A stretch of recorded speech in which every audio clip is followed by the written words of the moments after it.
So I managed to catch, we brought this up before that, they were going to do the top 8 winners and losers bracket of Street Fighter V at EVO 2016 on ESPN2, and I actually caught it. I caught it Sunday night, and I watched just about all of it by catching the last half, and then when they reran it, I watched the first half. So I watched just about all of it.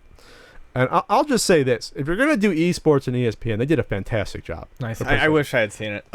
Very well covering the actual people competing and their history and where they ranked.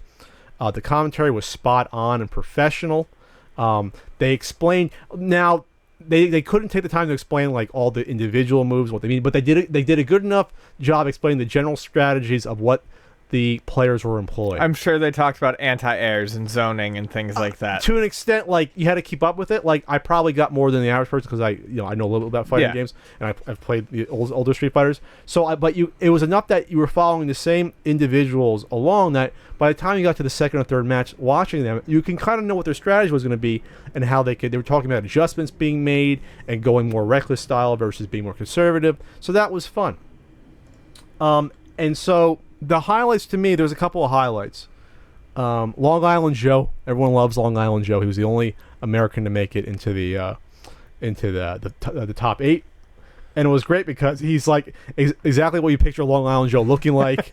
Borderline meathead, but so lovable and nice. And his dad was there, and his dad was there as a secret, and so it was actually a heartwarming moment after he made it.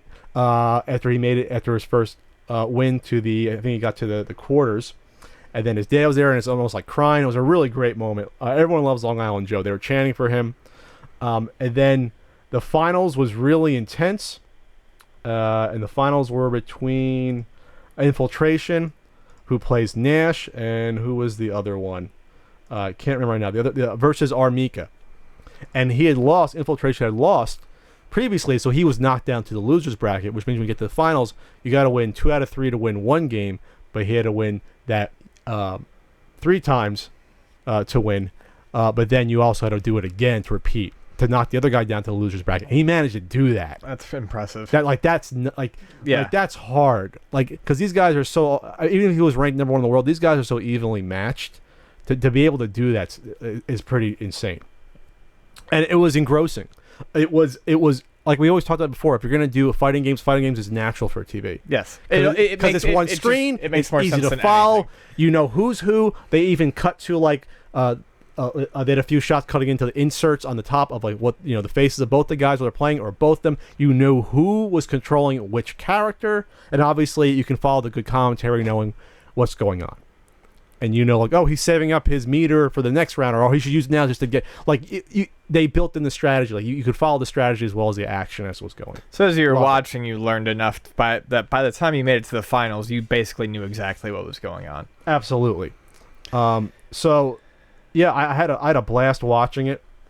And Infiltration came back, number 1 in the world. Long Island Joe, great story there as well. It was Fudo with r.mika.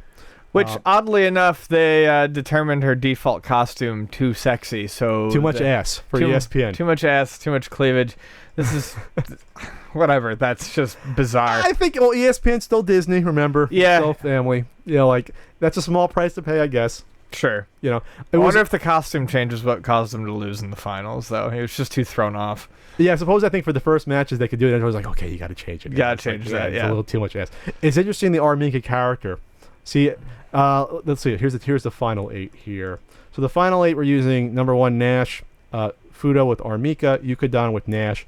You have Chun-Li, Nash, Chun-Li, Ken, and Vega. So the top fighters basically you have 3 people using Nash in the top 5. Doesn't surprise me. I guess he's a well-balanced fighter. When I looked at how he was used, I'm like, I can picture using a character like that. He's patient, good with spacing, has a projectile attack that isn't the best, but you can keep people at bay. Has some good air. The kick? Yeah, he's got similarities to Guile, but he plays more similar to a Shotokan character, meaning he uses quarter circles and stuff like that. So he became a fan favorite very quickly. I mean, even on like the first 2 days of it being out, and my friends and I playing it, I had 2 friends who immediately gravitated towards Nash, and that's just who they play. Yeah, it's a popular character. And r.mika is like balls to the wall. I'm gonna blitz you and see if this is gonna work. Yeah, that was very interesting because I don't know in Street Fighter if there's been a character like that before. I guess there's been like E Honda and other characters like r.mika is not new. Or Blanca, where you go charging at people. I'm just thinking of the past ones I'm familiar with, like Blanca, where you go all out and just go at them because you have the speed, you can get close. So it's interesting with r.mika though. You can get into these like almost infinite combo situations where like you hit them a couple times, throw them into you do the Irish whip, stun them, combo them again, and you could knock out most of their power if you know what you're doing. I was really surprised that that's in a Street Fighter game. I really dislike playing against r.mika. I like her as a character, but I hate playing against her. Because it sounds like if you get into the wrong situation, you can be fucked. Well, that's fighting games in a nutshell. But yeah, sure, especially with her. But that one, at least from my watching, that was the only one where you could do it to that extent, do heavy damage if you weren't careful. Like heavily get someone into almost like a loop with the Irish whips combo. Then you get them. Once you get them a dizzy, they're done. So that's what happened with Infiltration, and then he basically had to adjust and then come back, and him coming back was amazing because again he'd lost to Fudo before to get knocked down to a loser back. So it was like, wow, he redeemed himself, came back and had to win 2 whole matches, 2 out of 3. Like that's just nuts. So yeah, looking forward to more of that. Interesting to see that they ever would show like a Smash Brothers Melee on there or anything like that. Or any of these other ones that have Ultimate Marvel vs. Capcom 3.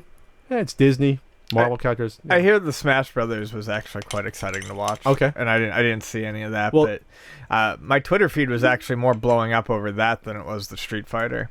I don't get a chance to really watch anything Evo because it's always when I'm at work. Yeah, I'm not sure if the ratings have come out yet, so it'll be interesting to see what the ratings did on TV. Yeah, I'd be really interested to see if people flipping through stuck on ESPN2 and actually watched it from there. I see that I definitely think there's a much larger chance of that than Heroes of the Storm. Yeah,